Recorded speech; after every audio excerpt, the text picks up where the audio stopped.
అనగనగా ఒక అందమైన బాతు ఉండేది. ఆ బాతు తన గుడ్ల నుండి పిల్లలు ఎప్పుడు బయటకు వస్తాయా అని ఆతృతగా చూడసాగింది. మెల్లిమెల్లిగా ఒక్కొక్క గుడ్డు నుండి బాతు పిల్లలు బయటకు వచ్చాయి.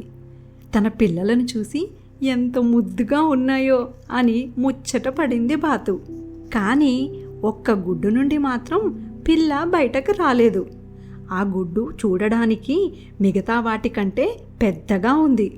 కాస్త సమయం గడిచాక అందులో నుండి కూడా పిల్ల బయటకు వచ్చింది. మిగతా పిల్లల్లా కాకుండా ఈ బాతు పిల్ల చూడడానికి నల్లగా వికారంగా ఉంది. నా పిల్లలు ఎంతో అందంగా ముద్దుగా ఉన్నాయి, ఇంత వికారంగా ఉన్న నువ్వు నా పిల్లవి ఎలా అవుతావు అని బాతు ఆ పిల్లని తరిమేస్తుంది. ఎటు వెళ్ళాలో అర్థం కాని బాతు పిల్ల తన తల్లి కోసం వెతుక్కుంటూ వెళ్తుంది. అలా వెళ్తున్న బాతు పిల్లకి చెరువు ఒడ్డున ఒక తాబేలు కనిపిస్తుంది. తాబేలు కూడా తనలాగే నీళ్లలో ఈదుతుంది. అదే తన అమ్మ అని అనుకుంటుంది బాతుపిల్ల. తన తల్లి కోసం వెతుకుతున్న బాతుపిల్ల తాబేలు వద్దకు వెళ్ళి, నువ్వు మా అమ్మవా అని అడుగుతుంది. బాతుపిల్లను చూసి ఆశ్చర్యపోయిన తాబేలు, నేను మీ అమ్మని కాను, ఇంత వికారంగా ఉన్న నువ్వు నా పిల్లవి ఎలా అవుతావు అని అంటుంది. ఆ మాటలకు బాధపడిన బాతుపిల్ల తన అసలైన తల్లి కోసం వెతుక్కుంటూ వెళ్తుంది. ఓ చోట చెట్టు మీద పక్షులు కనిపిస్తాయి.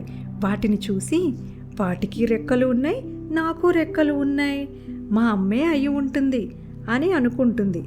అప్పుడు పక్షి వద్దకు వెళ్ళి, నువ్వు మా అమ్మవి కదా అని అంటుంది బాతుపిల్ల. పక్షి పెద్దగా నవ్వి, ఇంత వికారంగా నల్లగా ఉన్న నీకు నేనెలా అమ్మనవుతాను? నేను చూడు అందమైన రంగుల్లో ఎంత బాగున్నానో అని అంటుంది పక్షి.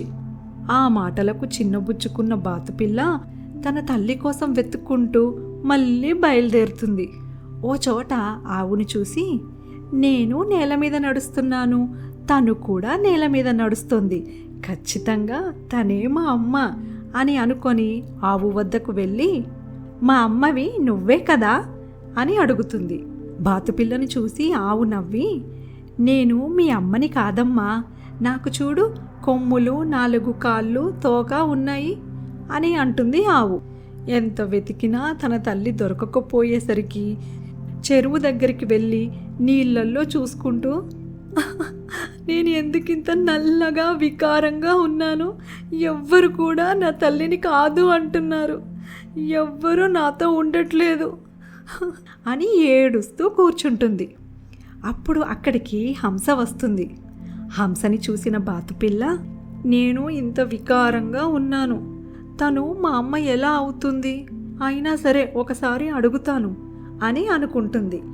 హంస వద్దకు వెళ్ళి, నేను నల్లగా వికారంగా ఉన్నానని ఎవ్వరూ నన్ను దగ్గరికి రానివ్వడం లేదు, నేను మా అమ్మని వెతుకుతున్నాను, మీకు మా అమ్మ కనబడిందా అని అడుగుతుంది బాతుపిల్ల. బాతుపిల్లను చూసిన హంస, నేనే మీ అమ్మనమ్మా, చెరువు ఒడ్డున ఉన్న నా గూటిలో నుండి గుడ్డు నీటిలో కొట్టుకుపోయింది, ఆ రోజు నుండి నేను వెతుకుతూనే ఉన్నాను, ఇన్ని రోజులకు కనబడ్డావు అని గట్టిగా హత్తుకుంటుంది. అప్పుడు బాతుపిల్ల, నేను ఇంత వికారంగా ఉన్నాను, నేను ఎలా హంసపిల్లను అయ్యాను అని అంటుంది. లేదమ్మా, చిన్నప్పుడు అన్ని హంసలు ఇలానే ఉంటాయి, పెద్దయ్యాక నువ్వు కూడా నాలా అందంగా తయారవుతావు అని చెబుతుంది హంస. తన తల్లి దొరికినందుకు చాలా ఆనందపడుతుంది హంసపిల్ల. కొద్ది రోజుల్లోనే నల్లగా వికారంగా ఉన్న పిల్ల కాస్త తెల్లగా అందమైన హంసలా మారిపోతుంది. ఇన్ని రోజులు అందరూ వికారంగా ఉన్నావని ఈసడించుకున్న వాళ్ళే ఇప్పుడు అందంగా ఉందని పొగుడుతున్నారు. అందుకే ఎప్పుడూ ఎవ్వరినీ చిన్నచూపు చూడకూడదు.